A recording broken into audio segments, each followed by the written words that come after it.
E agora nós temos crochê de grampo. Tudo bom, Ellen? Muito boa tarde. Obrigada pela presença. Muito Ellen, obrigada. fecha o nosso especial de artesanatos dessa sexta-feira. Não é a última do mês, mas em função das festas de final de ano, a gente antecipou. Daqui a pouquinho o sorteio também de muitos prêmios para os nossos internautas e o pessoal que participou por telefone e mandando endereço pelo site. Hoje, a dica da Ellen, olha que linda a customização que ela faz na camiseta com crochê de grampo. Amei. Uma ideia rapidinha que você faz para quem precisa ter uma dica de final de ano para ir para praia, para uma coisa bem gostosa, e as franjas estão bombando. Por isso que na última aula nós fizemos uma regatinha, eu até trouxe para o pessoal relembrar.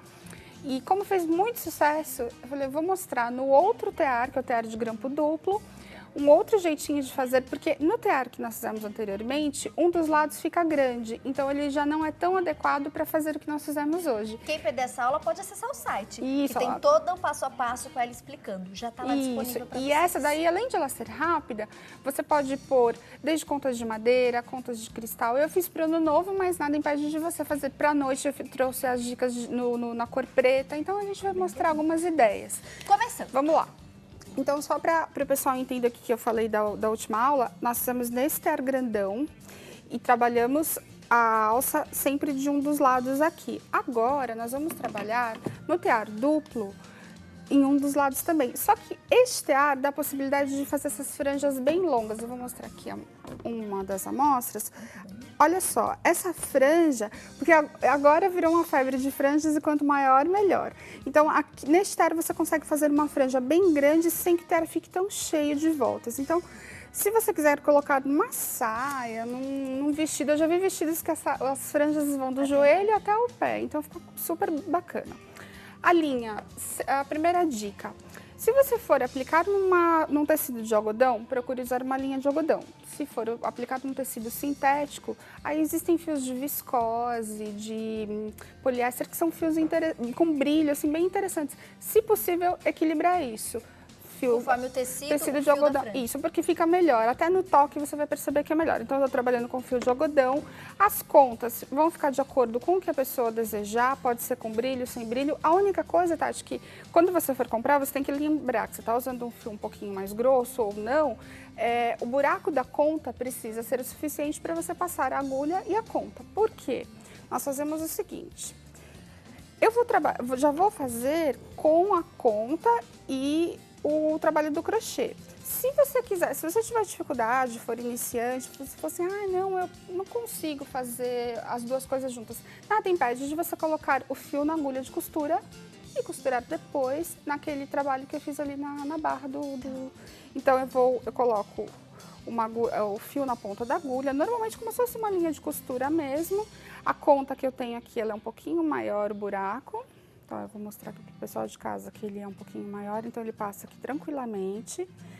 Aí o pessoal de casa vai perguntar para mim assim, quantas contas eu preciso colocar para fazer uma amostra fazer uma peça?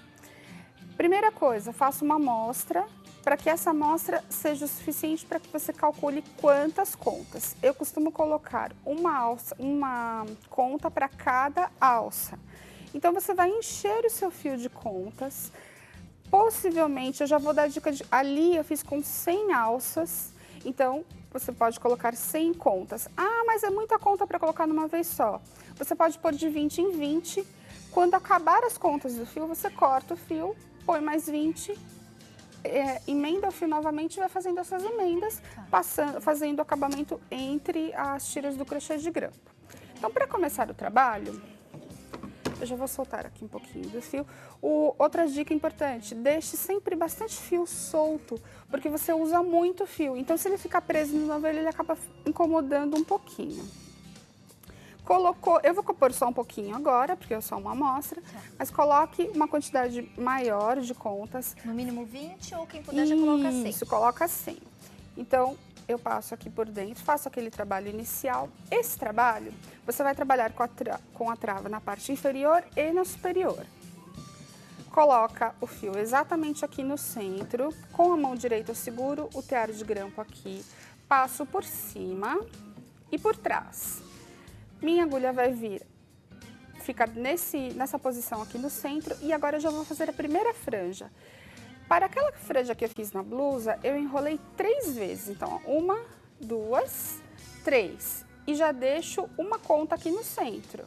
Essa conta já vai servir para uma das franjas. Neste caso, eu vou deixar a conta na ponta, mas eu poderia também fazer aqui no centro. Tá. Tanto faz.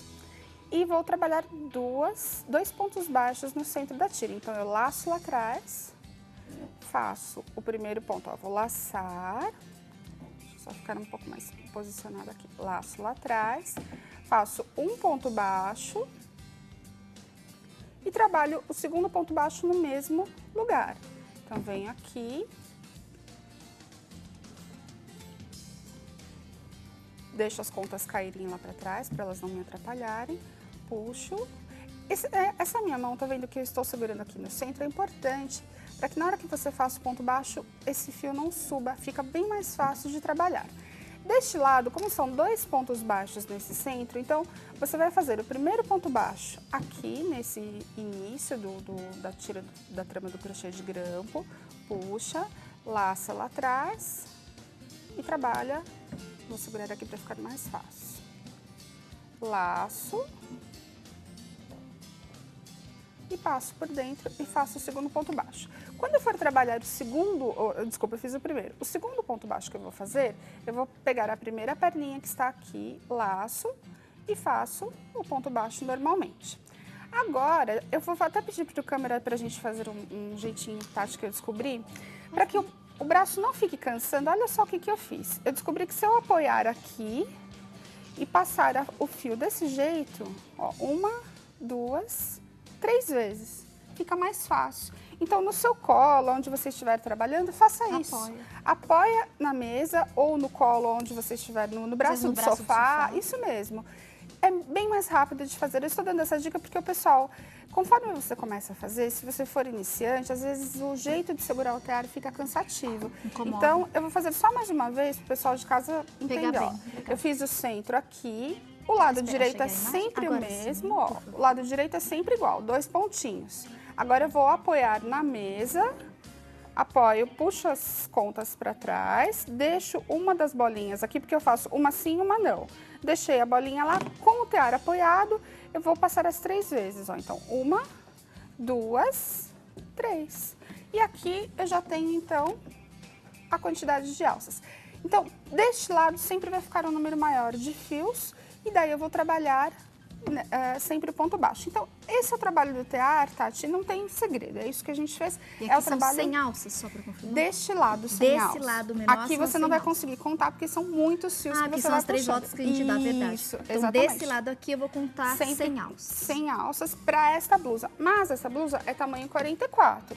Caso você faça menor, você talvez tenha que fazer 80 alças. Por isso que você precisa primeiro fazer uma amostrinha para saber o número de alças do seu topzinho, da sua blusa que você vai usar. Perfeito. Vou para um rápido intervalo, na sequência a gente volta com mais dicas.